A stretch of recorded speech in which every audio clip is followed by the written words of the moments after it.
Welcome back to Moth News. My name is Keith Walsh. Now, today we are speaking with Susan McCluskey, whose husband Michael was a resident of Beneavin Manor Nursing Home in Glasnevin in Dublin.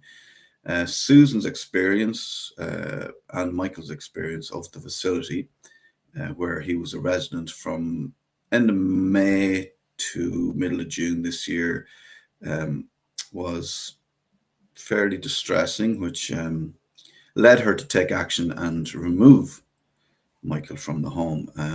And she's going to share with us what she witnessed firsthand. And this is on the back of some serious allegations you might have seen in the Dáil, allegations of neglect, abuse, and misconduct that have so far gone unaddressed. It would appear that HIQA don't have any teeth in this area. The HIQA are the oversight people when it comes to the care homes in Ireland. And as we've been learning through these interviews, they don't really seem to have much oversight, and any oversight they do, they don't seem to have any teeth when it comes to taking action or finding these homes owned by, we will talk about the owners of this particular home later on. Once again, this story raises crucial questions about the oversight and care of our most vulnerable in Ireland at this time. It's been going on a while. So, Susan, thank you very much for joining us. Thank you. How are you today? Thank you for having me. No problem. Are you well today? Is today a good day for you, Susan? Yeah, today is a good day. Yeah. Tell us a little bit about you and about Michael before what's going on with you guys, and before you went into the nursing home, or what led you to that point. Mick got, I call him Mick. Mick got Alzheimer's. It runs in his family, and he developed Alzheimer's about 10 years ago, but he kept on walking. Now, we didn't realise it was Alzheimer's at the time, but for the last 7 years, I've been looking after him with the help of my family and kids and that, and they've been very good to us. But it just got progressively worse, as Alzheimer's does. It gets progressively worse. So we had a carer out here, and I struggled with the carer for about 2 years. She was exceptional, the carer was, that I had, and I got her for 3 hours a day, 3 times a week. And the care company I had, which was Comfort Keepers, were excellent. So, but it was getting worse and worse as time went on. And so then eventually I was in this group, and there was a community nurse there called Donna, and she got me respite in Lexington House. Because I really felt I couldn't go on anymore. And because, as I said, Mick was just getting worse. I couldn't keep him sitting down. I couldn't keep him in. I couldn't keep him, like, it was just all over the place. So he got respite in Lexington House out in Clondalkin, and it was an amazing place. It was just an amazing place. The staff were wonderful. The whole setup of the thing was wonderful. But he couldn't stay there. He had to go into transitional care, and they put him into Beneavin Nursing Home.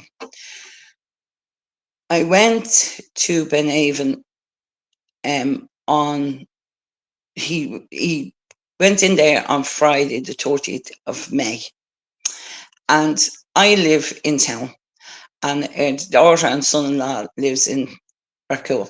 So they said they'd take him from Clondalkin and meet me over in Beneavin. And as I sat in the hallway, I was a cleaner all my life. I thought to myself, God, this place is pretty dirty. The floor was dirty. You could do a wash. And anyway, so now I had been out there on the Wednesday speaking to another girl, and she kind of showed me around quick. But I was in a bit of a flap that day, and I didn't really pay much attention. Weren't looking at the details. Yeah. So that day when you went in, you had time to But sit that there day and I had time to have a sit. look around. Yeah, and I had time to sit and look around. And when I looked around, I thought, God, this place is really dirty. So I said, look, it might be just myself. And so then Mick came in with a daughter and son-in-law, and we brought him in, and we kind of all just kind of looked at one another. The room was pretty, decent sized room, and the bathroom was off it, and that was all right. That was basically the same as what is in most of the nursing homes now. And so then I just knew there was something not right with the place. A lovely chap came into us. You got a feeling, did you? Yeah, it was just something not right. You walked in to the dining room cum sitting room. It was a big room like that again. The place was tatty looking. The floor was dirty. It was a wooden floor, and there was still Easter decorations hanging up. And it's just attention to detail. If you don't take them down, like that'd be like coming into your house or my house now, and Easter decorations or Christmas decorations is still hanging up. Put them up. You take them down. Can I stop you there for a second? So you said you were a cleaner. Yeah. You were a cleaner. That was a job you did. So as a cleaner, when you're looking around, like what were the things you were noticing when you said the floor was dirty? Like what would you have? So because I know if I go in somewhere and I have a tendency, I used to work in hotels, so I have a tendency to.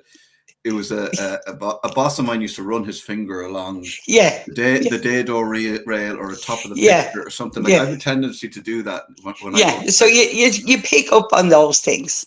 You do. You pick up on those things. What would you have done if you're looking around? You're going, this needs done. This needs doing. I would have. First of all, I would have cleaned the floor. The floor should have been machine scrubbed. It should have been cleaner. It should have been. It wasn't. The dirt was ground into the floor. Was it a stickiness or was it a? It wasn't. No, I couldn't say it was a stickiness. It was just ground into the floor. The floor needed to be cleaned, and I thought everything was like shabby.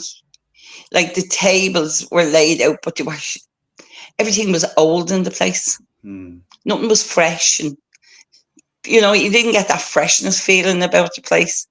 And it was just, they're old people, and just, this will do. Just So then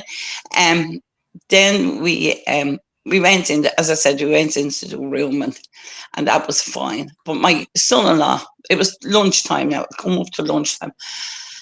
We were given all the details about Mick and when he gets his medication, and this is how it's done, and we were putting his clothes away, myself and my daughter. My son-in-law brought him out to give him his lunch. Now Mick has to be fed, or you have to put the food in front of him, but make sure he eats it because he doesn't know to eat. He forgets. And so that was, we were kind of going, yeah, okay. And Susanna was kind of looking at me, and I was looking at her, and we were kind of, look, I said, it'll be grand, and we'll see how it goes. And so your son-in-law then took him in. My son-in-law had now brought Mick outside. So they were gone for lunch. Yeah, they were gone for lunch. And you guys were looking at each other going, yes, yeah. And there was a very thin blanket on the bed, and I thought, God, that's not very warm. Because, although the weather wasn't cold, but if at night time, if you got a bit chilly, it wasn't heavy enough. It was just, and the sheets were, a bit crappy looking. But so what do? You're stuck in this. And if you don't do that, then you take them home, and then the whole process starts again, and the government make you do the whole thing over and over again. So because one of the things I've noticed from speaking to people is that if you don't follow the steps, as in they offer you this house for your Yeah, husband, and then that's the next step. If you don't do that step, you go all the way back. They take it personally, like a personal insult, almost like, well, exactly. we tried to Yeah, help you and you can't be helped and you're too yeah, fussy and now you have yeah, to go back to the start again. yeah, And I'd imagine you're, you know, because people tend to think of the patient or the client. They don't think of that's, the carer and their mental state. yes, And yeah, you're kind of yeah, going, look, I'm not sure I can get back yeah, into this, because obviously then you're not going to have the care you had in with you for the 3 hours. You're yeah, not even going to have that. Then you're not. Are you yeah. going to have respite? Like, you're going right back into where you were before, You yeah. It's and that and that it can is, be hard and to you think know, about. it's always been like that, Mm. because I had a brother who was born with cerebral palsy in 1968. I was 12, and I watched my mother trying to get him into a daycare place. She ended up, she had to put him into the Sunshine Home and leave him in the Sunshine Home to get him, and they were the steps she had to get him in for 3 hours a day into St. Michael's House. That was our only break. He died when he was 9.5, and 11 months later, my father took a stroke, and we were now carers again. And you have to follow the process all the way. Mm. You have to keep, and the last time the politicians was at the door, I said, you know what? I said, I'm looking at this situation since 1968 and nothing has changed. Yeah. Nothing has changed. They will tell you things have changed. But if you look at the television any night, somebody is constantly fighting for their rights. And it And is. those carers, It's a those fight. people that are caring, It's a fight. are, You have to fight for yeah, your, yeah, like, the thing that boggles my mind is that this is our money that we have yes, paid through tax, that they are yes, spending on us, yeah, but they are holding this money and these decisions they're holding it to ransom, almost like they're saying it's our way yeah, or the highway, but these people work for us. yes, yes.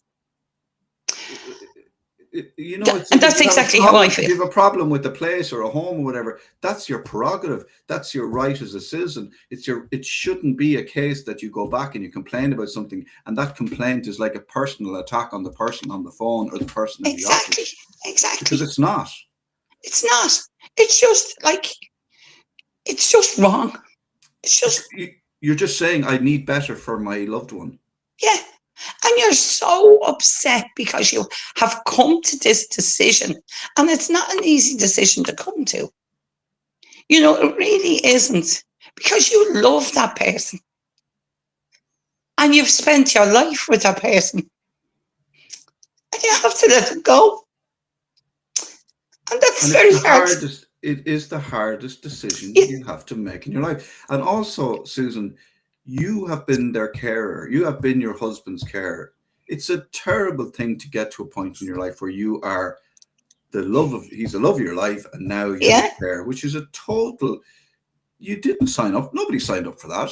no, Nobody signed up no, for you for what your mother had to do. Nobody signs up for this. Nobody expects it. no, Nobody wants it. no, But you do what you have to do. yeah, So you're looking at two people suffering in a way here. But the yeah, care that you, as your husband's care, the care that he got from you was of a yeah, certain standard, probably I'd imagine a high standard, and you're expecting the same if he has to go somewhere yeah. else. It was the highest standard that I could give him as a person on our own. Our children are all grown up. They've all moved on. They have, our grandchildren are all grown up. You know, I mean, our youngest grandchild is 15. You know, so you think to yourself, they're all going about their business in the world and everything else. And so you're kind of, you're on your own, although your kids are coming in and they're doing their best. But your kids have to work. You have to understand that. And because I was once one of those kids, that I know Mm. I have to work, I have to keep the roof over my head.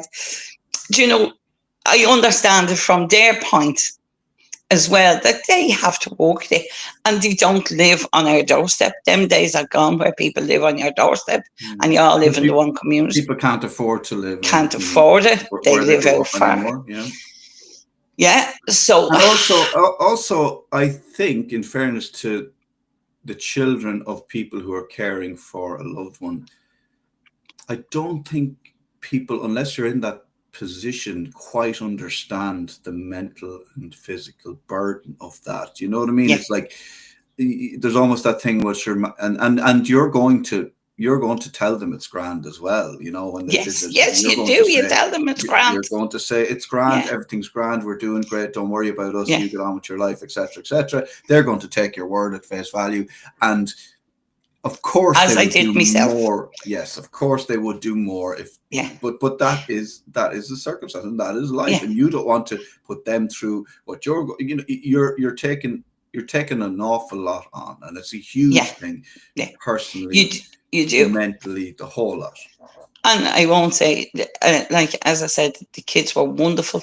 We brought them everywhere with us. We brought them away with us. We done everything. And, like, we never left them. The grandkids, if we went over for a drink, I had to make sure that one of the grandsons was there so they could bring him to the toilet. And because he couldn't find his way to the toilet in the pub. And the local pub where we drink, they were very good. They knew what was wrong with him, and they used to just sit us near the door if we were getting something to eat or that, so he could get to the toilet. And so Well, can I say that the care in your local pub was better than what you'd get from a care home, a well, yeah, so-called care home. and that care home, yeah. Now I do have to say about that Beneavin, I did meet three wonderful people in it. One was a young girl; she was only 20. The other chap was 23 years of age. And the other girl was from Mauritius. Now, she was older. And they carried the burden for the other people in the home. Mm-hmm.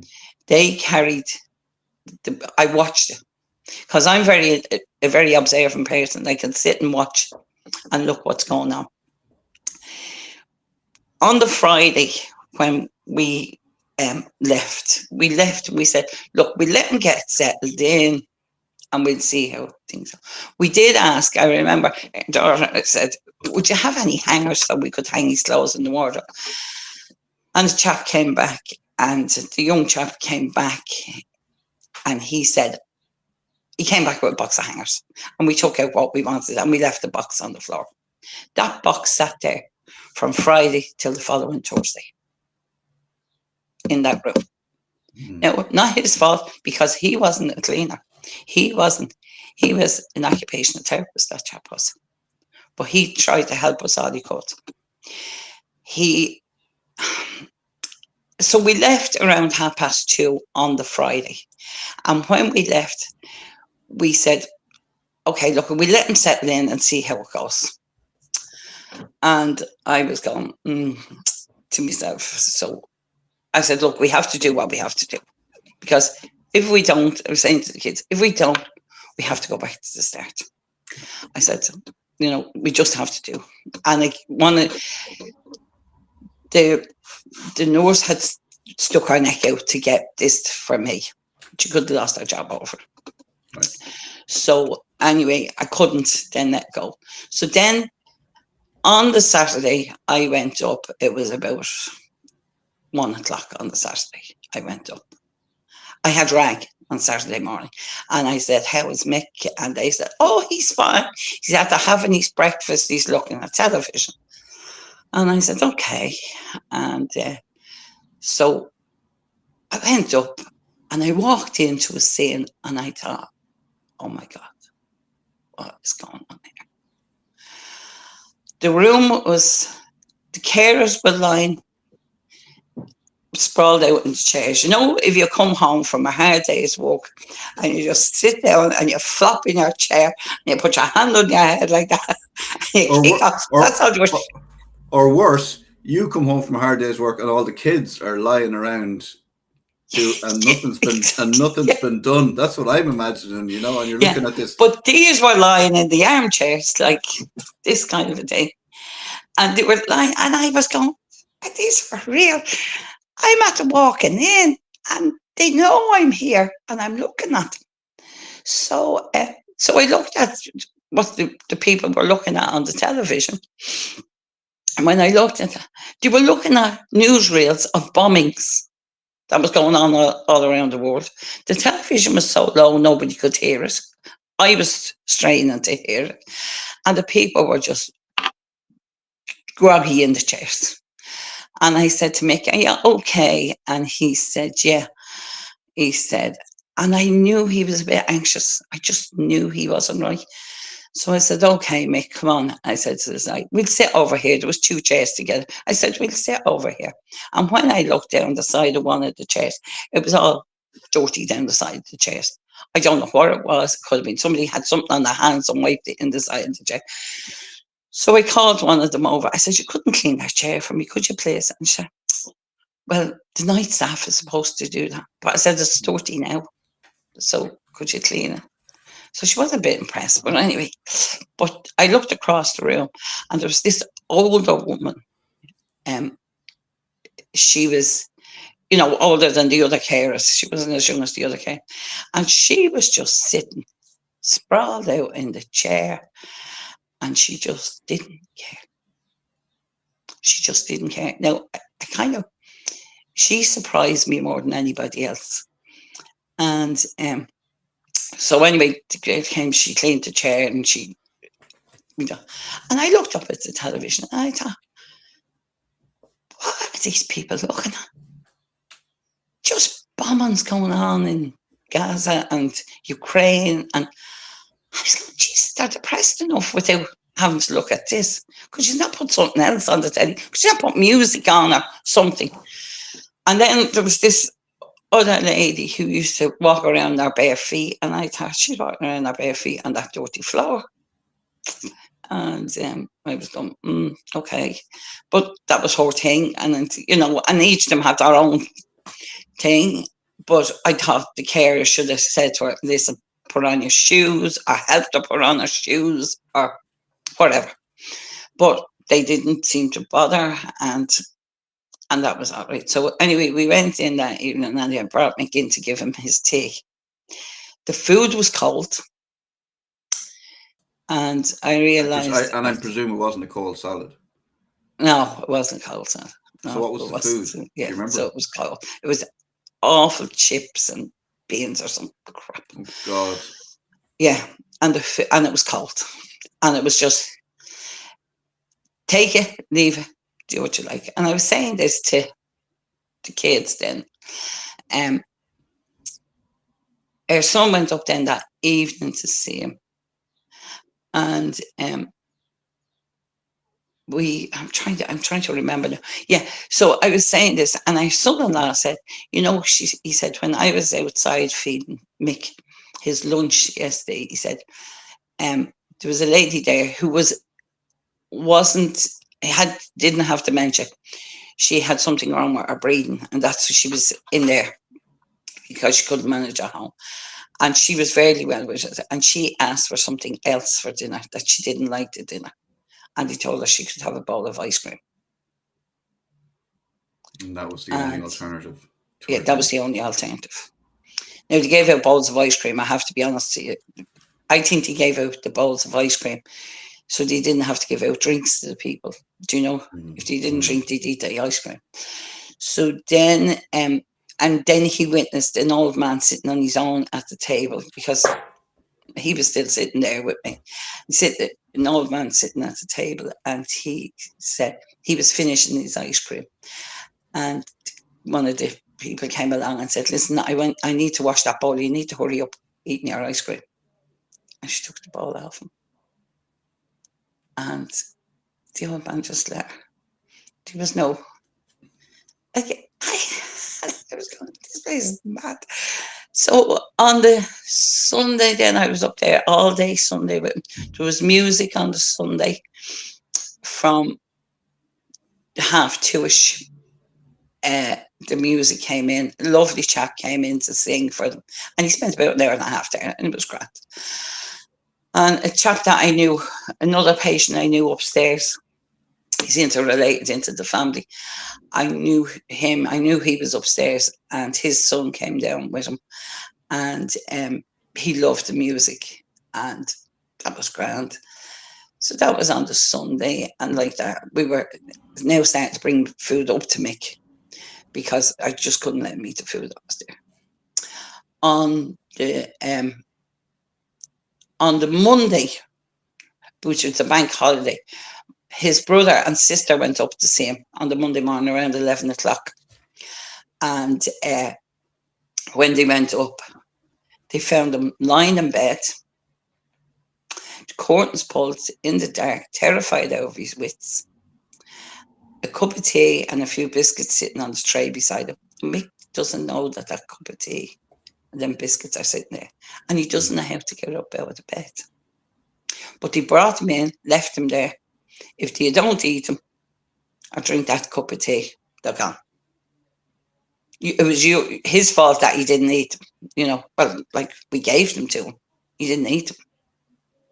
So yeah. But there was no understanding that this particular, there was no they weren't looking at individual clients or residents. They weren't going, well, this is Mick.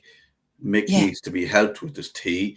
He needs to be sat up, given his tea, given his biscuits, reminded that these biscuits are for him or whatever. So what time was it when they called in to see him then? That was 11 o'clock in the morning. So I reckon that Mick had missed his breakfast that morning. But he'd missed his breakfast. Yeah, because if they'd done the same thing and he was still in the bed. Because he forgot to set his alarm and get up and get dressed and come down for his breakfast. Or else he brought it in and put it on the table beside him and then came back half an hour later and said, "Oh, you didn't eat your breakfast, Mick, that's grand." Then came in then with his 11s. Yeah, exactly.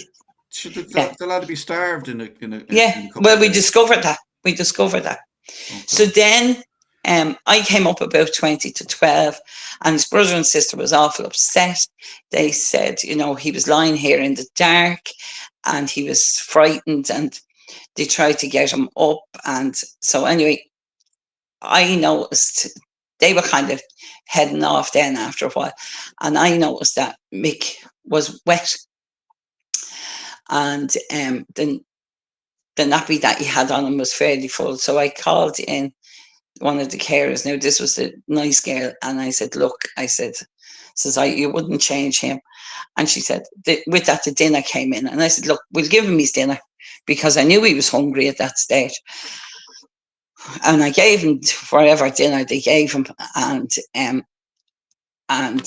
I gave him his dinner. And then she came in and she gave him a shower.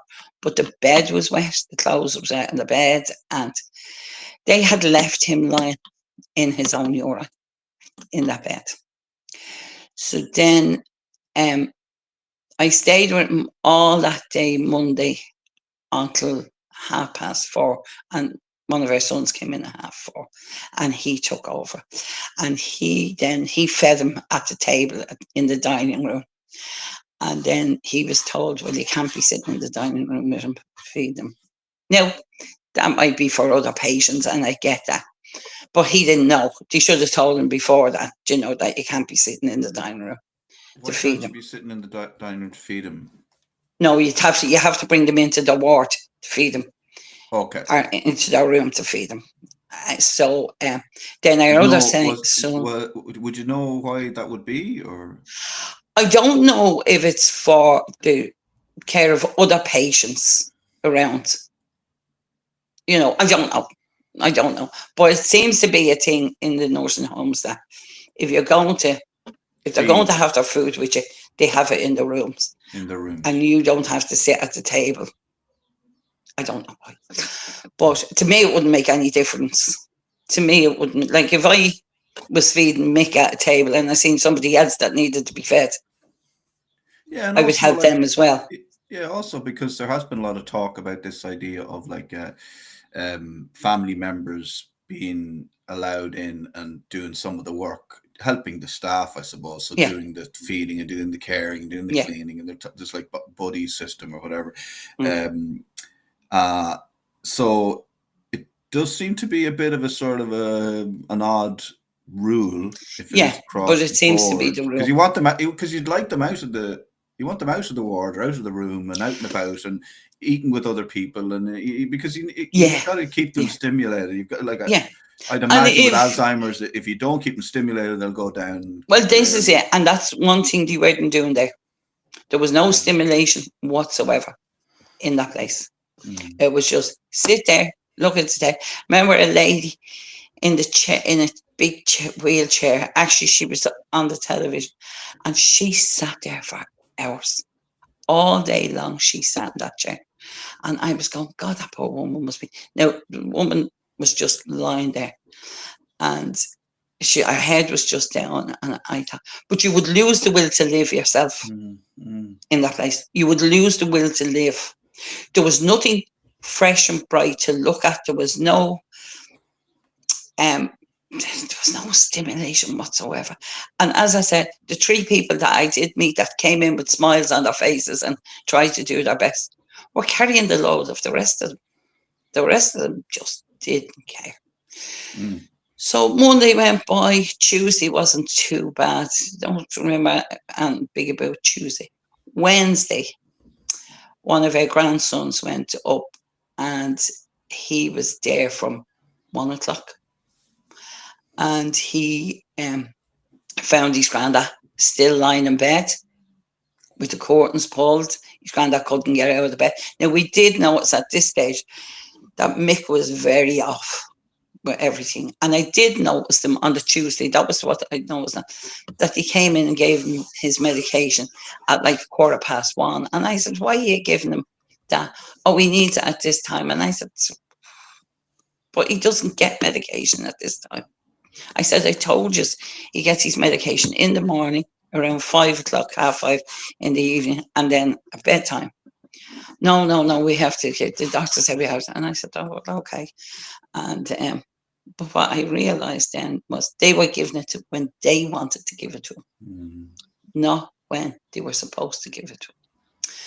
So on the Wednesday, when our grandson went up, I was picking up another grandson that goes up to see him every Wednesday. And he said that his granddad was lying in bed and he was in the dark and he was afraid in the bed. This was at 1:00 in the day, 1 p.m. This is at 1:00 in the day. Yeah. Yeah. So had he got his dinner at that stage? Probably not.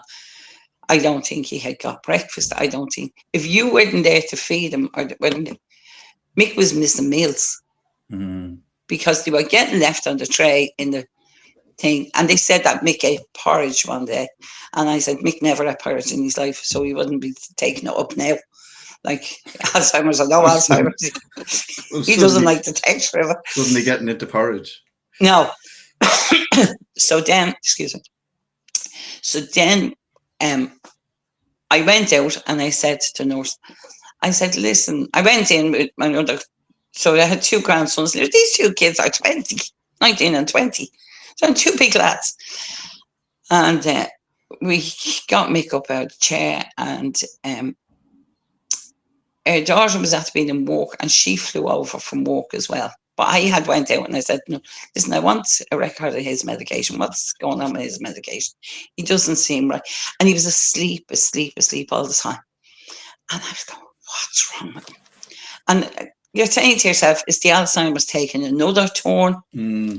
But I kind of knew it wasn't. And but you're in that situation where, am I going to take him home? Now, at this stage, this was Wednesday. This program was going out Wednesday night on RTE. And the other thing was, now I knew he was getting shifted. They had been out from the other home to assess him, so I knew he was getting out. And I thought, I just have to play this till next week. And the girl said, we don't do admissions. She rang me and she said, look, Susan, we don't do admissions till Tuesday. And I said, please. I said, I don't want to leave him in there a day long. She said, hold on, I'll get back to you. And she got back to me and she said, we'll take him on Monday. And she took him in on the Monday. So I was saying to the kids, no, we've only to go from Wednesday now to Monday. And we were nearly counting down the hours to get him out. So on that Wednesday, I went out and I said, look, I want a record of his medication. And she said, okay. The girl said, okay. So now at this stage, there's big fanfare going on. There's cakes, the tables are all laid out, and there's cake trays, and there's fancy. It was like afternoon tea in the Shelbourne. And I'm going, all right, okay. So then what happened then was we kind of looked around, and and then the music was in on a Wednesday, and it was all clamoring. And so I mean, look at this amazing thing. There was a big cake there. So that was okay. And so with that, my daughter came in. And she came in, and I said, I'm not being out there. She said, what's me daddy doing? And I said, so it's not right. So we went and we got him to get up out of bed like that. He was lying in his own urine. The girl came in to change it. We said, can we have that bed changed? And they said, the girl came in to change the bed, and she bundled up the clothes and wiped the clothes like this on the bed, and that was the bed cleaned. That was the bed cleaned. That was the bed dried. And this was what she did in front of you. This is what she did in front of us. So I'm thinking, okay, you're doing that in front of us. What do you do when we're not here? And how do you if you think that is that's okay, acceptable, while there's 4 people and Mick sitting in the room, this is wrong. So now I know there's something definitely going wrong. Like, as I said, they think it's acceptable to lie around in armchairs. The fact that they didn't jump up when they saw somebody coming in and even pretend to, they weren't even bothered to pretend to. The culture in that place was gone so bad. The rot was gone so bad. They didn't even know they were doing anything wrong. Yeah. No. And you'd have to, because all of this comes back to the people who are making a profit out of these homes. And nobody's winning here. The staff aren't being treated well. No. The residents aren't. Nobody is. Like, the only people who are winning out of this are anybody that's making money out of this because of the cutbacks and not giving the staff the proper training and not giving the staff the proper, not having the proper amount of staff, oversight. Not even having proper wages. You don't even have proper wages because the government don't push for these people to have proper wages. I don't know if you saw the lady who came out. I'm trying to get an interview with her. She came out to talk about how a lot of these care homes are looking for her because she's a trainer. She's a care home worker trainer. The trainers.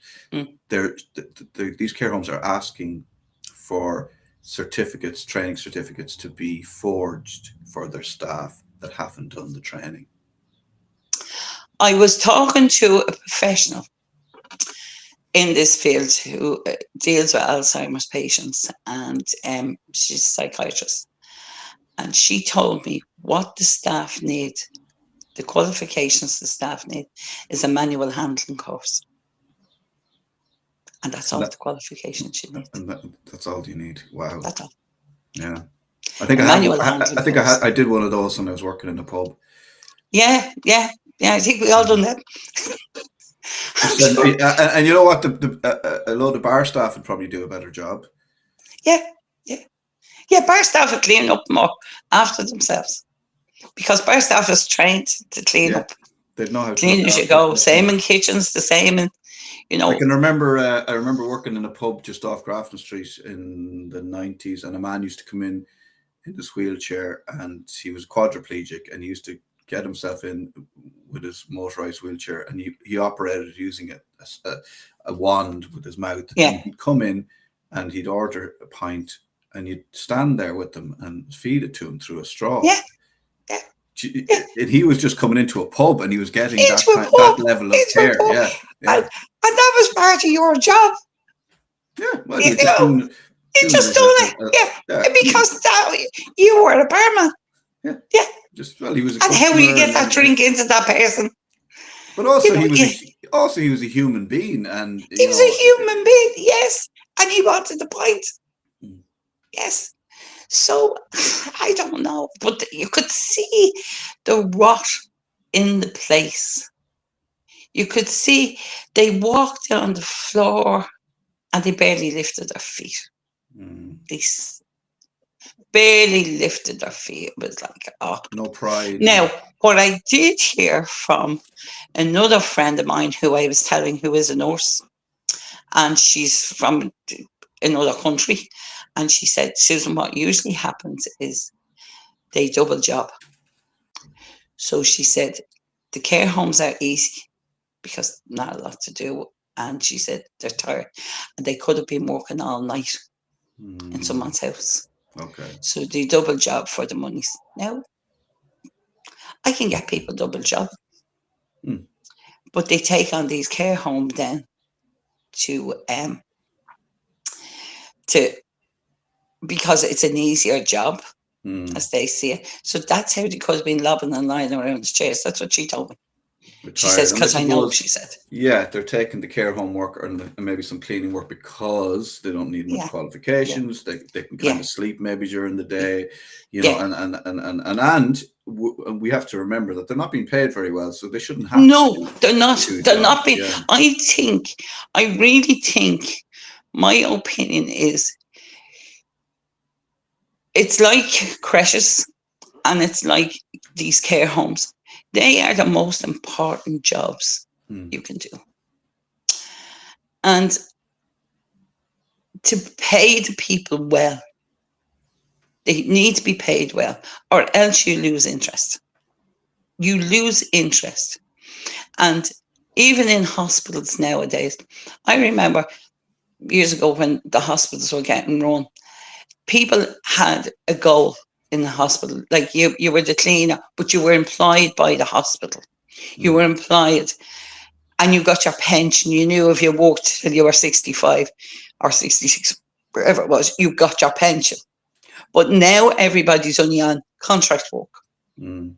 So they don't have the same They don't have the same emphasis. incentives. They don't have the Incentive, there's same no incentives your for them. holiday pay, your Yeah, overtime, maybe if you yeah, wanted. yeah, yeah, Also, every job in the hospital was important, so it didn't matter yeah, whether you were cleaning, yeah, whether you were an orderly, whether you were yeah. It pushing was all, and they were a all, patient around. yeah, they All were part all of a the team. community and everybody knew one another and everybody helped one another out. Mm. And when they started these bigger hospitals, you could see the lack of care was gone out the window. Mm. You could see, I mean, I can see from the old hospitals. I live bang in the middle of the city centre. I live beside the old Patrick Dunn's Hospital. That was gone. You walked in there, you knew the same man was on the desk. There was two men on the desk, one in the day and one the night, and they'd swap over. We knew them by name. They were local people. They looked after. Do you know what I mean? And then Mary Harney decided that back then we were closing all of these down. Yeah. And that whole Isolating everything. community thing went away. And people didn't get paid in the way they should have been getting paid. And now it's a disaster. You know, we'll make And these, I'll always remember centres of excellence, state of the art. Yeah, we're going to have a heart. state of the arts. Yeah, you're going to have Them a old hospitals heart were state of center. the arts. But the thing about it is, we haven't saved money. This has not No, been successful. It's cost no, us more money. no. The money that we might have saved, we're spending on legal teams to fight, Yeah, families yeah, of patients who want compensation or want answers, who are treated yeah. badly. It's an And I don't even absolute think people disaster. really go for the compensation. Or whatever, like, but They the point is when want, they what look they for want is the answers. truth. Yeah, yeah. And to say, if somebody stood up and said, I made a mistake with your loved one and I am sorry, Mm. that's it, okay. You would take that, you would say, well, look, we all can make mistakes. Hopefully, But it won't if they happen say, no, again. it wasn't me, I didn't do Mm. that, no, Yeah. then you will go and you'll keep on going. You know, I watch this on the television all the time and I think, why don't he just admit what he done? Yeah. Why don't the HSE admit what he done and admit the mistake, and everyone could move on? And sit down with the family Sit and down with the learn people. and go, okay, Yeah, what was your experience? What was your experience? What yeah, was your yeah, experience? I yeah, mean, forget about that is the best way to learn how to do yeah, things better and where you've yeah, gone wrong. And it's okay. yeah, Politicians do not want to, it'll be 10 years down the line where they stand up in the Dáil and it'll be headlines where they apologize for something that yeah, happened yeah, yeah, 15 years ago that they were denying. And yeah, then they stand up and go, oh, yeah, yeah, we're really sorry about that. yeah, It happens every time. They do not get away with it. They never get away with yeah. it. And can we get to a point now? And they are getting to the point in the UK where they are changing the way they interact with They need to families. change the way. It has to be changed. It doesn't Yeah, work. And the only winners are the legal teams yeah, and whoever's yeah, getting paid yeah. because Sure, they're laughing you all the have way to the bank. to court to get answers. You can't. There is no other way. And you're made to fight and fight and fight. Fight. You're still fighting this fight Mm. all the time. I mean, It shouldn't be like this. Mick's mother went into a nursing home 31 years ago or something. Mm. And like that, she was 6 weeks in it when she was drugged up to the two eyes and she fell and she got a bang on her leg and she got gangrene. And we had to take her home. The family had to take her home. And she was about 3.5 months, maybe 4 months at home, and died a horrendous death of gangrene. And they wouldn't let her go back into a hospital. Horrendous death, she died. And that care home, that's still going today. Mm. And I've heard it's no better. So that, if you think about that, this is all the places I've met up with care homes. This is generational, isn't it? This is generational. Yeah. Generational. This is generational. Like, Now, my father was in the Royal up in Donnybrook, and I have to say, I didn't have one complaint about it. Mm. I didn't have one complaint about it. Yeah, but that should be the norm, not the. That should be you should not have to put your loved one into a care home and fight for every step of the way for them. Mm. You should be able to go up there, look at them and say, well, maybe I don't like this, but it's only a minor thing. Of course. And it's fine. Yeah. That's fine. If they tell me that something's after happening, I can say, okay, thanks for telling me, but now I know. Yeah. And that's fine as well. That's all anyone's looking for. That's all you need. You don't need somebody else to tell you. No, you just need just a bit of transparency, a bit of honesty, a bit of trust, and all that kind of stuff. And also, it's okay if it should be okay for them to say to you, "Listen, we're a bit short-staffed. Would you help him have his dinner, or could you come in a bit early and we can't we won't have anybody available to feed him his breakfast? Would somebody be able to come in?" Yeah. Oh, do you know what? He didn't eat his breakfast today. Yes. He might be a bit hungry. We'll see him get him something, or will you bring up something? See, will he eat something for you? Smoothie or some alternative that he might take. That they're looking at alternatives. Can you take me back to the question you asked about the medication? Did you get answers? Yes. So we went out and we asked her to print out the printout of the medication. And she said, oh, well, now, as I said, this fanfare is going on all in the same room. Is the fanfare because of the prime time investigation? Yeah, I think so. Yeah, because it was the only time we seen this big fanfare going on, and everyone was happy clappy, and and I was going, everyone had their shoes on. People, everyone had their shoes on, and everyone was. They had the golden girls on the television. Yeah. So then, so we said, and now the nurse's station is between the dining room. It's all in the one room. There's the dining room, the nurse's station, and the sitting room. It's all together. So anyway, we asked her to print it out, and she didn't want to give it to us. But my daughter picked up a pen as quick as lightning, and she put her initials. She initialed the pieces of paper. And I said, why did you do that? Her daughter works for the government. So she said, Mommy, they can't change them because my initials is on there. Now, I would have never thought of doing that. She said, they can't change them. She said, my initials is on there. So she said, well, we want them. And so eventually and we wanted to talk to somebody over her. Now, they never wanted to talk to us on that day, but we got to talk to them, and we were brought up to the offices, and every time you went into an office, they had to clear the table, and it's a bit weird. Had to tidy up. They had to tidy up their tables to give you a space to talk to them. But anyway, we went up and we looked to the manager, the nurse manager, and we went with him, and she gave us the papers. We said we have power of attorney over him, or then she said, well, here, there. So we then, what did we do then? Oh yeah, we went up with him and we looked at the medication. He said, well, he doesn't always take his medication. And we said, yeah, okay. So what do you do? Oh, well, if he doesn't want to take it, he doesn't have to take it. Can't force him to take it. I said, he's an Alzheimer's patient. Can you not go back? Now, my husband had a clot nearly 2 years ago. He needs that medication every day. They told me in the hospital, he needs to take that medication every day. Is it a statin? Is it a blood thinner or something? Yeah, a blood thinner. He needs that. And no, well, it's okay if he doesn't get it then, because he'll get it the next time. I said, the next time? The next day? He'd be dead from a blood clot. What's going on here? So he's on blood pressure tablets, and he's on cholesterol tablets, and he's on these blood thinners. They're his main three tablets. And then he's on this trazodone and can't think the name of the other one. Like a Xanax sort of thing. Yeah, something like that. Yeah.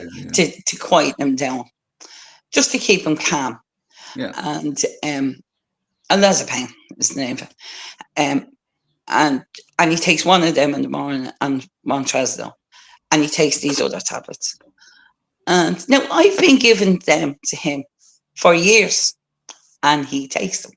Because I sit down and say, take these tablets, and he'd take me, and I don't want to, and I'd just take them, Mick, will you? And we'll just get out of the way. And 2 minutes later, he'll forget that he has said no to you the first time, and he'll take them, and he'll just hand them to him. You're sitting down a minute later to a completely different person almost. Who Yes, loves taking tablets. So he sits there and he gets it, so he takes the tablets. But they seem to, and he spits them out. And I said, well, we can't give them back to him when he spits them out. I said, so do you go and get another tablet if he spits them out? Oh, no. I was going, you can't be doing that. I said, you can't be doing that to people. And he said, well, and that was the culture of that place. So let's imagine the reason they can't give him the tablet because he spat it out. Is it a hygiene reason? Maybe, health and safety. But they can clean a bed with wet sheets just by rubbing the wet sheets over the rubber mattress, I presume, and that's it. No, not a bit of spray or a wet cloth or anything. No. So it's only in those instances that they're worried about the health and safety and the hygiene. If he spits a tablet out, interesting, isn't it? Yeah. So he'd probably done that. He wouldn't spit it out onto the floor. He'd do that because he takes things out of his mouth. Yeah. Well, so you could have said to Jamie, put that back in there. Yeah, it's just interesting that they have rules about hygiene or whatever when it suits them. Or, that wasn't the worst of it. Okay. The wife in the bed wasn't the worst of it. I'll get to that in a minute. So then they just said, so the tablet thing, and I said, listen, we're my husband's voice. I said, what do you do with people in here who doesn't have a voice, who doesn't have anyone to speak up for them? Or who has older wife or husband and are struggling with this? Like, I'm not young, but I'm young enough to be still able to talk up for my husband. But what if I was in my 80s and wasn't able to talk up? And had no kids, no grandkids. No kids, no daughters, and I had heard from the accountant that there was a woman a couple of weeks before I came in who was in the same situation as myself, and they were in their 80s, and it kind of stuck in my head. They had no family, and she was putting her husband in, and she was devastated. So what happens to her if she's not a sprightly 82 or 3-year-old? What happens to her? And she's terrified. If I take my husband home, how am I going to manage? And his medication is all wrong, and she knows everything is going wrong with him. But What she, happens to her? but she, yeah. And So she's afraid to speak up. if you could imagine somebody like in Mick's position who didn't have someone coming in checking on him every day, Yeah. and you take Yeah. one of those days like the Monday where he hadn't been up at 11 o'clock, he hadn't been changed, he hadn't been cleaned, he hadn't eaten. That's one day. Yeah. At what point do they make sure he's had his medication and he's been fed? Yeah. It seems like it's negligent and abuse to the point all around. people just dying rather than getting the and care they admitting need. to negligence. They admitted. And I was going, really? And they said, well, you know, if he doesn't take them, we can't force them to take them. And I know people brought out this thing that you can't force people to take anything, or you can't force people. But you don't have to force an Alzheimer's patient. You just have to go back to them. Because that's what forgetting. But what if they just went to you and said, look, we're having difficulty getting the medication into him. Do you think you could have somebody come in at this time, at this time, at this time? That only happened this week. It happened this week. I went in and the nurse said to me, she came around with his tablets. She wouldn't give him that. And I said, yeah. She said, he was a bit off today. And I said, did you get the other tablets? And she said, oh, yeah, we eventually got them in. But if you give it to him, it might be easier. And I said, yeah, okay. I said, here, make there's a tablet. And he said, okay. And he took it. That's fine. That's completely fine. That's what you want. It's like it's music to your ears almost. Tell me. The home in Lexington House was the same. If he didn't eat his breakfast, I was met on the corridor coming in, didn't eat his breakfast. He didn't eat much of his dinner. Do you know? Because you can't be there 24/7. You know, I mean, the whole point of these nursing homes is that you have some sort of a life. But with this one, I nearly thought, you know, I'm in this nursing home now. Yeah. And the kids were coming up, and so anyway, we had that meeting with the thing, and we got no good. Yeah.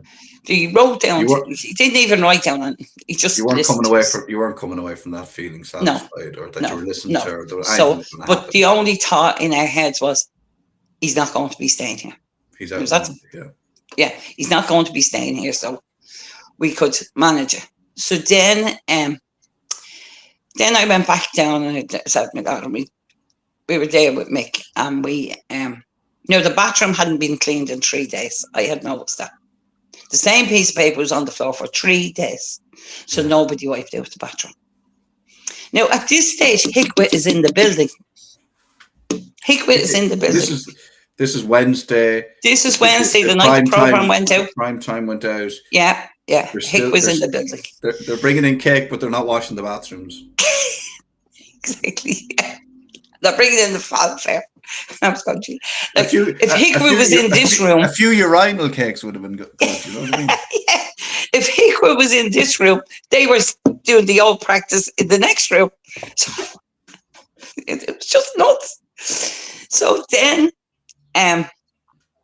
that evening, my daughter and her son left, and I was there with the other grandson, and the two of us was there. And he came in with his tea, and there was beans and a piece of Donegal catch, we'd say. It was grey on the plate, and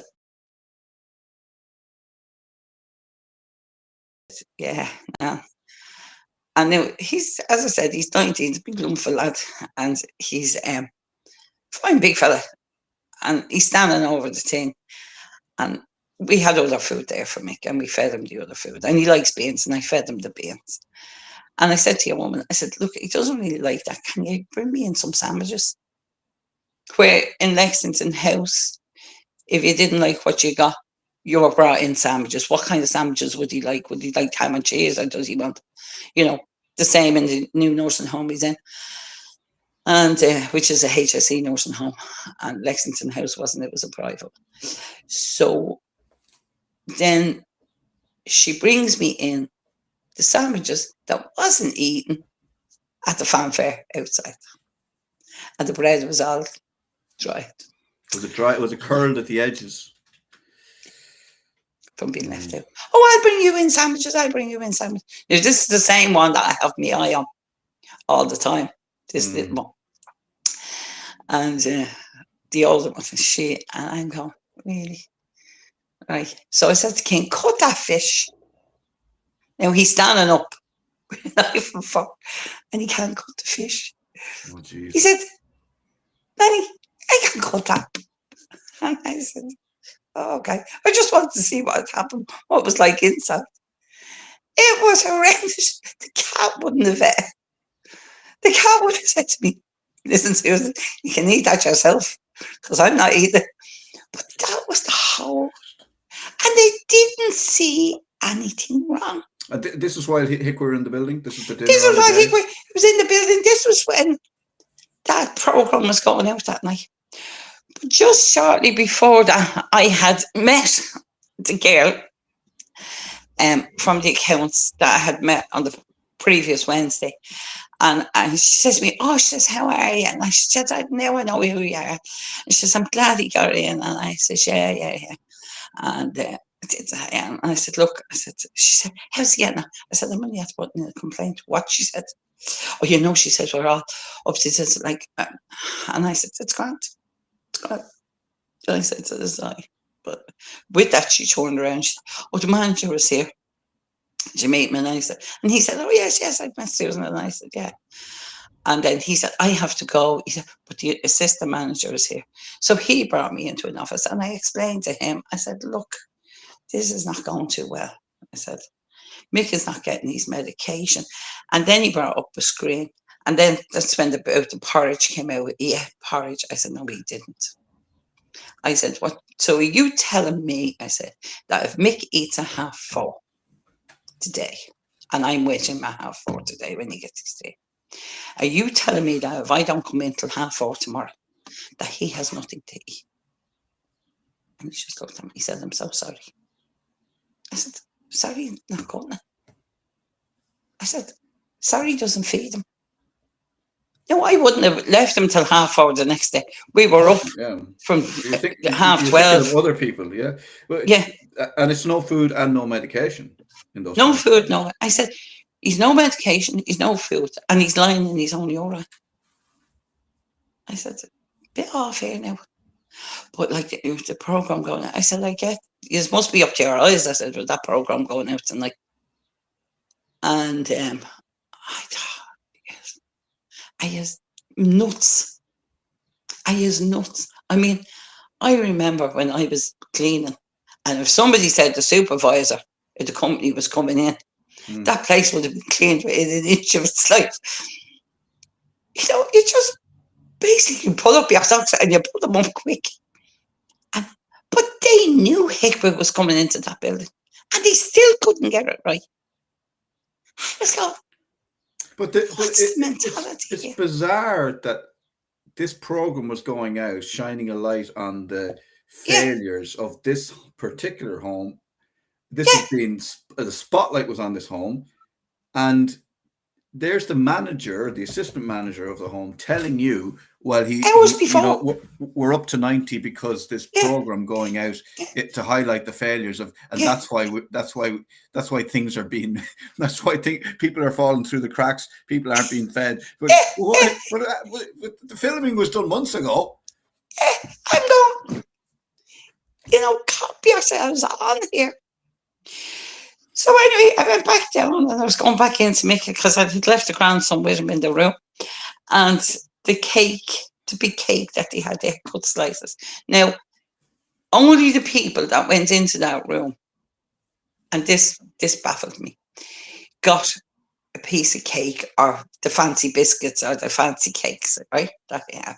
Only the patients that went into the room. And Mick wasn't one of them because he was in the room with us.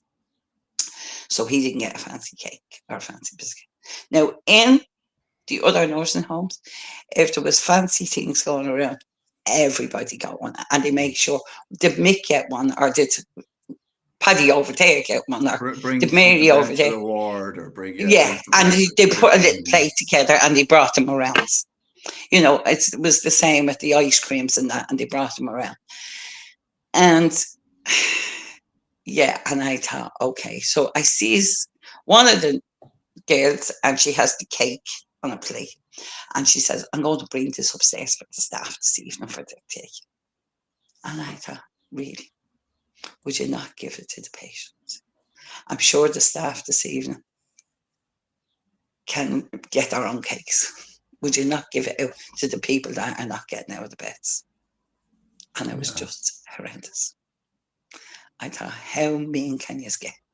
And the cake was brought upstairs for the staff's tea that evening. Yeah. For the staff. And so anyway, that was Wednesday. Thursday wasn't much better. Friday came. And this same little woman was there. And at this stage now, I stopped bringing Mick to the bathroom, or I got stopped the family from bringing him. And I thought, no, these are going to do their work. And they're going to, they're going to bring him to the bathroom. So Mick now is wearing pads and that, and he's, but what I did notice was they didn't change the pads every time he went to the toilet. They pulled them back up. Now, whether they were wet or dry, I don't know, but they just put them back up. So I said to her once, I called her and I said, you wouldn't bring Mick into the bathroom, would you, for me, please? I said, I'm not able to do it. I have arthritis and I'm not really able to do it. And so she said, oh, yes. And she's smiling and smiling at me. I thought, if you smile at me once more, I'll kill you. But so she's smiling at me. And so there's two chairs in the room. Mick is at getting up and she puts Mick in on the toilet. Now, I have a full view of Mick on the toilet. She comes out and sits like this in the chair, going to have a chat. And I'm looking at her. So I said to her, he's getting up off that toilet. I said, you better go into it. I said, oh, yeah, well, okay. Are you all right there, Michael? Are you all right, Michael? So anyway, I watched her. She cleaned him up. She wiped him. He was actually going to the toilet, and she wiped him up. And with the tissues, no gloves on her. At this age, he was still in the building. No gloves on her. No, nothing. And I thought, I'm going to let you run this out. I'm not going to tell you what you should be doing. She then proceeded to wrap the paper that she was at to wipe them in another piece of paper, and walked, pulled Mick's nappy back up, put him back sitting in the chair, and walked out of the ward with paper like this in her hand and walked off. Where she toddled off to, I don't know. Did she drop that in a bin? Did she? This can't be for real. Would you not just flush it? No, you can't flush it. It has to be taken away. Should be put in a plastic bag. Oh, I know what you mean. Yeah. Should be put in a plastic bag and tied up, because it'd be, they clog the tiles. Yeah. Sorry. That's what you do in everywhere else. They put them in plastic bags and they knock the plastic and they take away the plastic bag with gloves on their hands and they wash themselves up. No. And she just walked out with the thing like that, slouching out the room. And I thought, really? Oh, God. I thought, I'm glad he only has hours left here. Yeah. Then she, now where she went with that, or did she go down and feed somebody with those hands? Yeah. Had she washed? Yeah. I mean, you just don't know. You just don't. I don't know. Faith. You have no faith. You're just like, no. Yeah. What did she do? Did she just throw it in an ordinary bin, which wouldn't have been the done thing to do? What did she do? So I don't know. Did she throw it in the first bin she found? Don't know what she did. So then, that was the Friday. Oh yeah, the cleaner came in one day, and I watched the girl clean. Nice girl, frankly enough. Eastern European, she was, the girl was. Frankly enough. She said she was covering for another friend of hers, and I said, oh, okay. And I watched her cleaning. My jacket was hanging on the corner of Mick's bed, and she only wiped the bed up to the corner.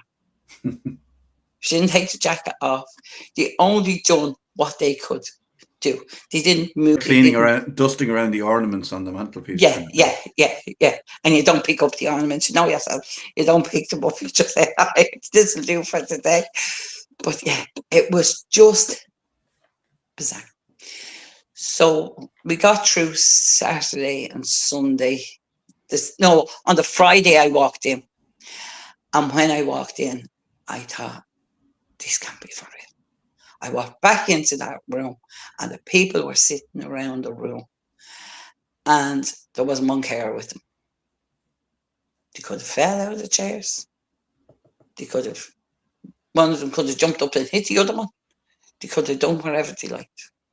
There wasn't one carer, and I thought, I stayed for 10 minutes in that room and there was no carer appeared. So I thought, this is getting mad. And this is while they're under investigation. This is after this program has gone out. This is after this program. I thought, this is crazy stuff. On the Sunday then, the chap that came in to do the music came in and he played from 2:00 to 2:25. And I said, where you go? I said, I have to go upstairs. And I said, oh, okay. And he said, then I have to go over across the way. So what he had done was the hour and a half's entertainment, instead of giving them, an hour and a half, we'd say each day to them, they had split his entertainment to 3 places. And the man upstairs that I know, and I know the family well, his son came down at 2:30 and he said to me, where's the music, Susan? I said, he's gone. And he said, but I'm here every Sunday. I come down at 2:30 because he loves the music. I said, he's gone. And that man that musician brought in a bag of instruments. And one of the ladies, one of the carers took a drum and she pounded on the drum. And the instruments was given out to some of the patients. But this particular lady, I thought, she is pounding that drum. And really. But so that was the Sunday. The Monday morning, I arrived up, thought, thank God it's Monday. I was up like a lark to get Mick out of there. And I goes in and I see one of the nurses and her face dropped when she seen me. Now, like that, my daughter and her son-in-law was on their way over. They always seem to be off on the days that Mick is getting transferred.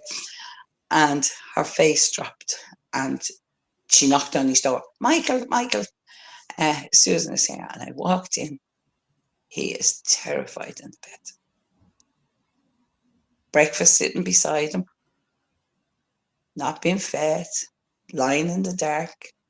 And I thought, I am so happy to be getting him out here. I said, Mick, love, I said, sit up, will you? The cornflakes were soggy. The toast was cold. The tea was gone cold. And I thought, I'm not even going to bother. I can't be asked riches anymore. I had some 7-Up there and I gave him something to drink and I gave him a few of the cornflakes just to get something into him. And I said, we'll get him something on the way. And I thought, Christ, will they never stop here?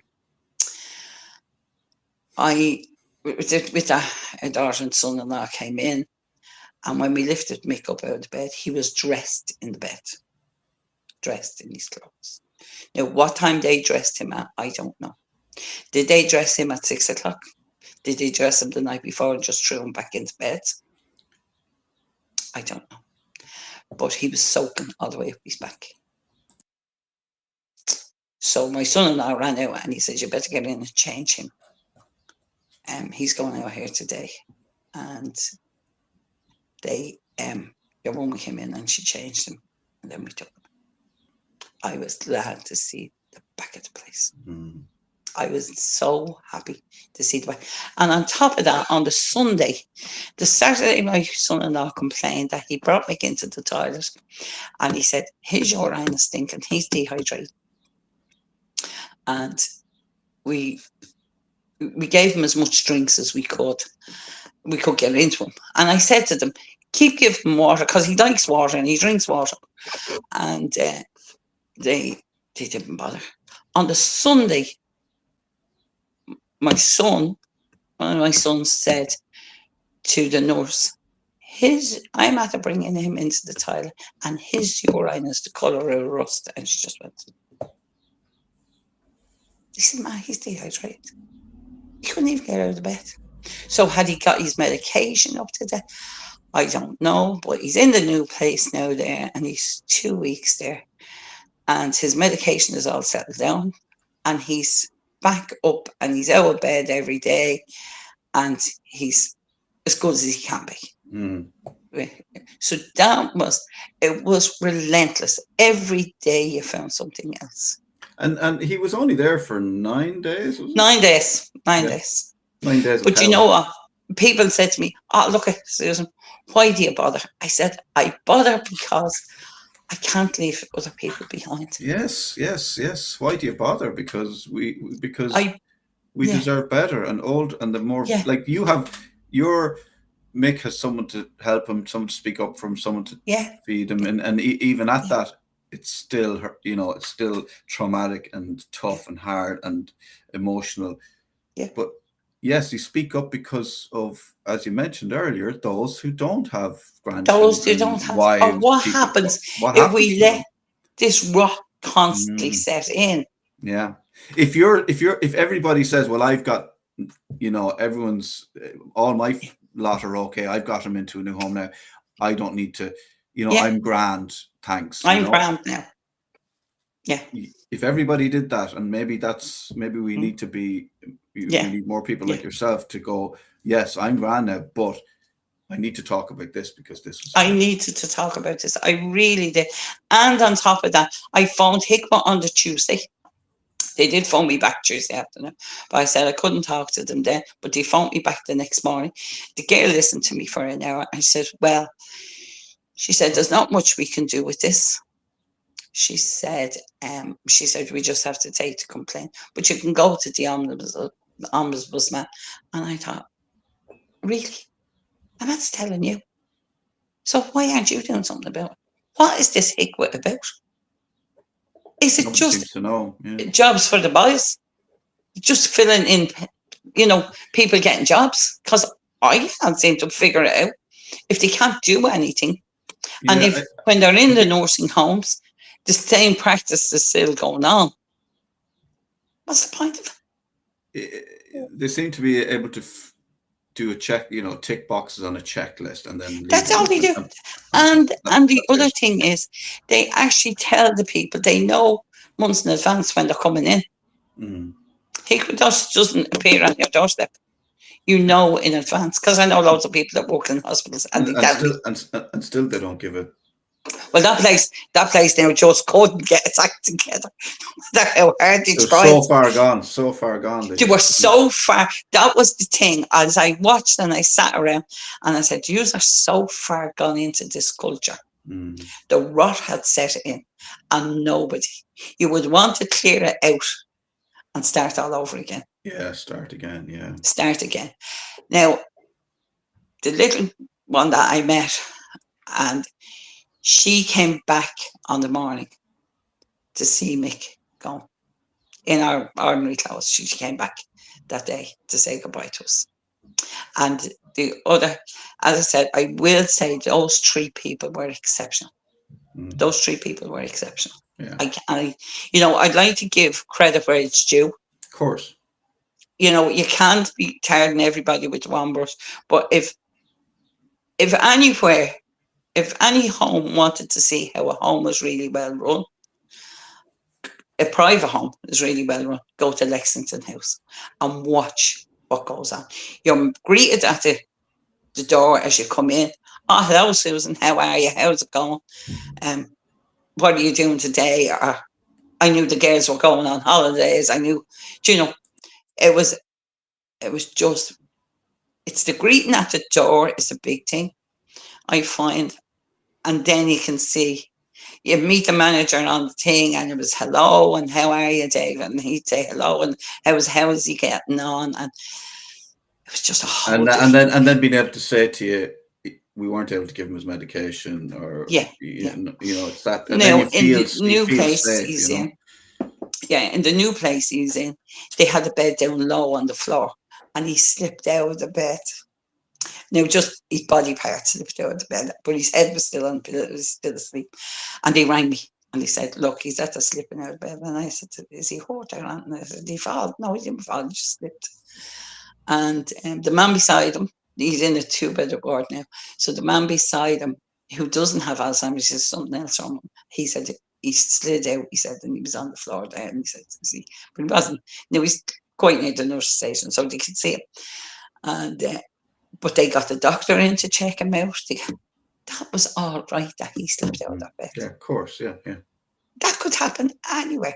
And it could happen, as I said, like, I've reared kids, I've had my father, I've had my mother-in-law, I've had my brother. I know it all. You could just turn your back and they'd slip. Of course, yeah. You know, that's fine. But tell me he slipped. Yeah. Tell me he didn't take his medication. Tell me. You know, I don't mind once I know. Yeah. I said, "Well, okay, it's grand." I said, "Since I know Thanks what for he's letting me know. I said, Yeah. "Yeah, he didn't fall from a height in the bed. Yeah. He just slid out of the bed, and to keep the bed down low on the floor." And so that's, but I That's all just you're feel looking that, for. pardon? That's all you're looking for. Bit of Yeah, that's all honesty, I'm bit of looking for. Honesty. transparency, bit of communication. Because at the Yeah, other place, he could have been doing cartwheels in the middle of the night, and they never yeah, mentioned it. yeah. Or should they probably wouldn't have known.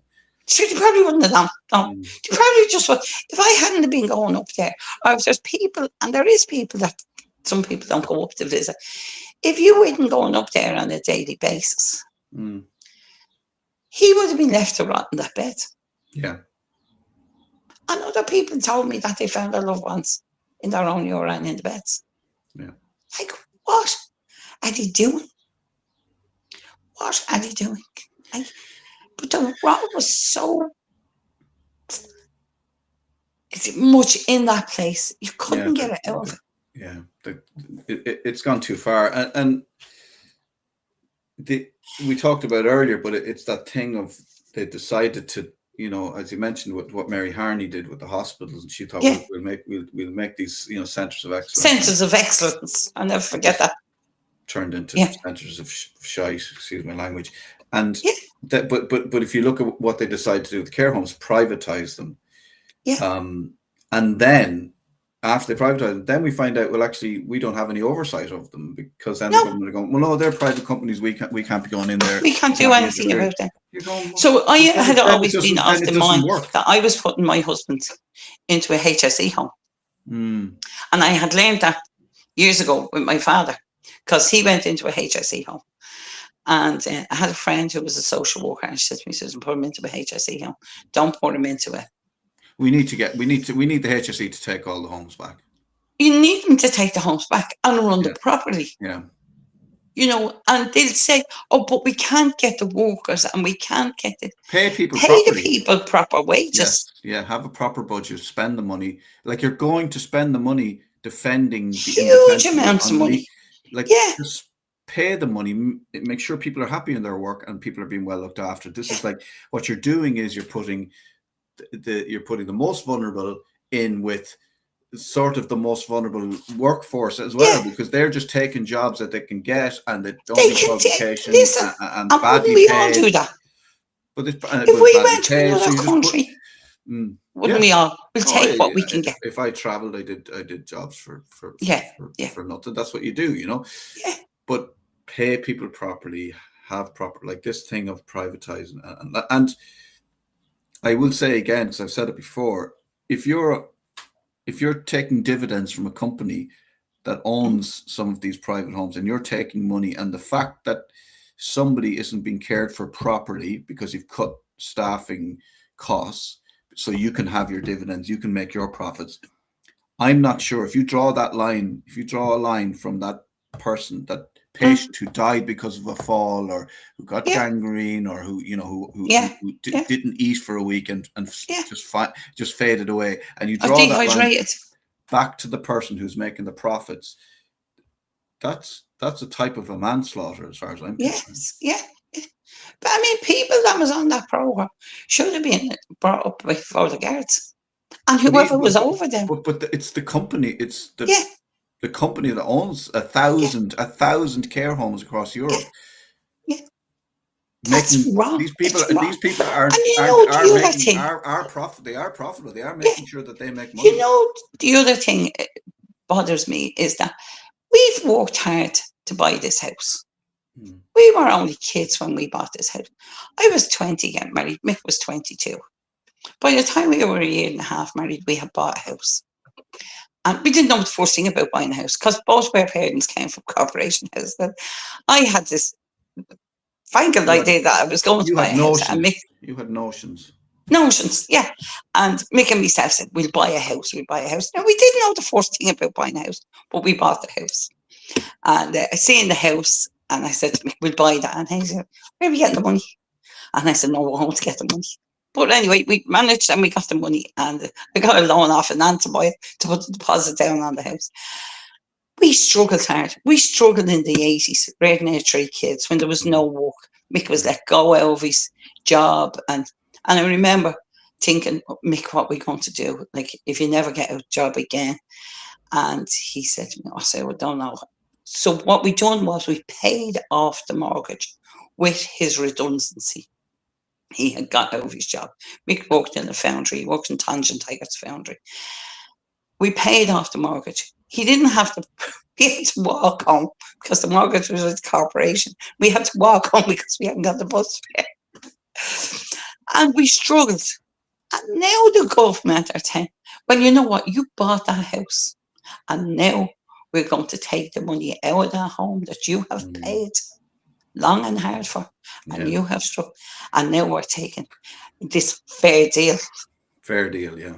Fair deal is the most unfair deal I've ever come across. But if Mick had murdered me, do you know what? He'd have been kept in the prison system. For free. And he'd have been living in the lap of luxury, and nobody would have asked him for a penny out of his house. They wouldn't have said, oh, Mick, by the way, the governor of Mountjoy wouldn't have said, Mick, by the way, you need to fill in these forms because we need to take the money that you're getting out here to pay for your Yeah. prison stay. No, that would make sense. Yeah. That would keep So you people out think of about prison. that. Yeah, yeah, that's a very good point. I hadn't even thought about it. Yeah, Yeah. they're better looked after in the prisons. Better looked after. Mm. Yeah, and I'm sure up in Mountjoy they get the medication every day. Oh Now, yeah, and they look, everyone deserves a free yeah, yeah, shot. yeah, yeah. Oh, But you think about how, and I watched myself and Mick, and we took any job we could get just to keep the roof over our heads. mm, Mick cycled to work every day. mm, Mick never drove. I drove, he didn't. He was always on his bike. He cycled every day, and he cycled from where we live now, just off Grand Canal Street, to Capet Hospital every day back in there because he worked in the hospital. mm. And that was a hospital that everybody knew everybody, and it was a small hospital. The doctors knew the porters knew the nurses, everybody. It was like a little community. And that was one of them small hospitals. And that's what, when they took away them small hospitals all over the place, that's when the rot That was set the in. start. That was the starter, Yeah, wasn't it? that was the Jesus. I start mean, of it. I mean, I think I've been having a lot of these conversations with people like yourself, and having these terrible experiences, and people are speaking up more and more, and hopefully something will change. And I'm glad that Mick is in you know, Yeah, is well looked after, and Jesus, those 9 days, yeah. Those and 9 days, we can't think like about the people who are still there either. yeah, that's what I'm thinking. And you know what? If I hadn't known on the Wednesday he was going to somewhere else, You'd I have would brought have him took home. him out. Yeah, I would have brought him home. I couldn't have left him there. I no, just couldn't. I would have died at his feet looking after him. And I thought, I can't leave him there. yeah, I just couldn't. It was horrendous. And the stress. the stress you're under.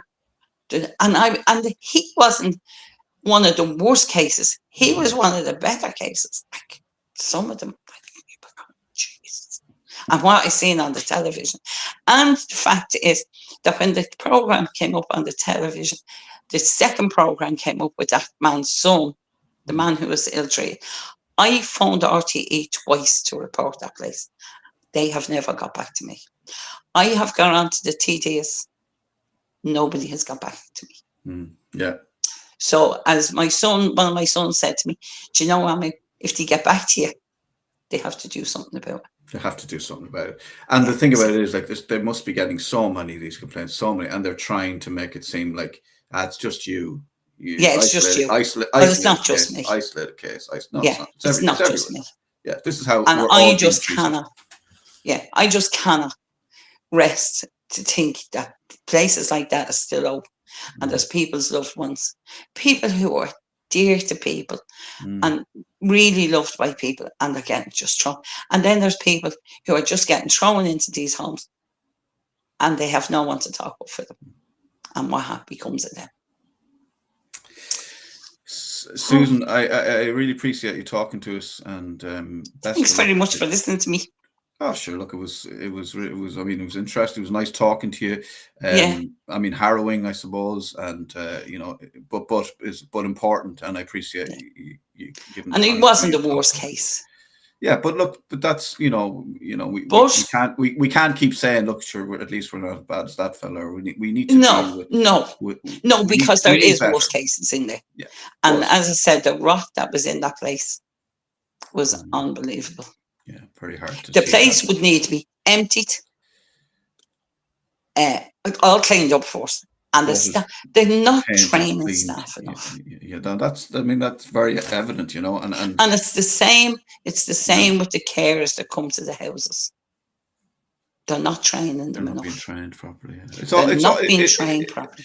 It all comes back to money, greed, not paying enough, trying to cut back, and actually it's costing us more money in the long run, to be honest with you. And people, when they get carers in their homes, they're afraid. They're afraid to say, I don't want you here, because if you don't take her, who will it? Will I not get anybody else? Yeah. I spoke to one man. One man told me that he has a bad foot. Now he's in his 80s and he was caring for his wife. Lovely, lovely man. I still meet him now. His actually wife is in the next ward to Mick. And he told me that the carer came out and she says to him, I'm not working today. I'm on Ramadan. He said, what are you saying to me? And so he said, Sissy, she was there for about half an hour. And he said, listen, if you're not going to do that, I think you should go.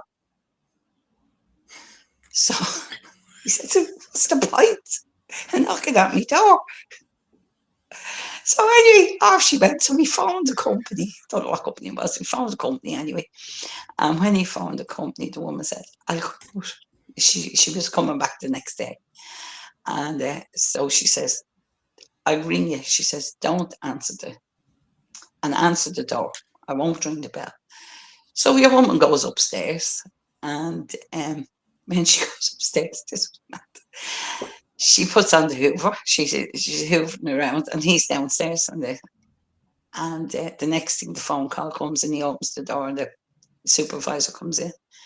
She had the Hoover sitting for half an hour on the landing, and she was in the back bedroom on her phone. So that's like you get mad stuff going on.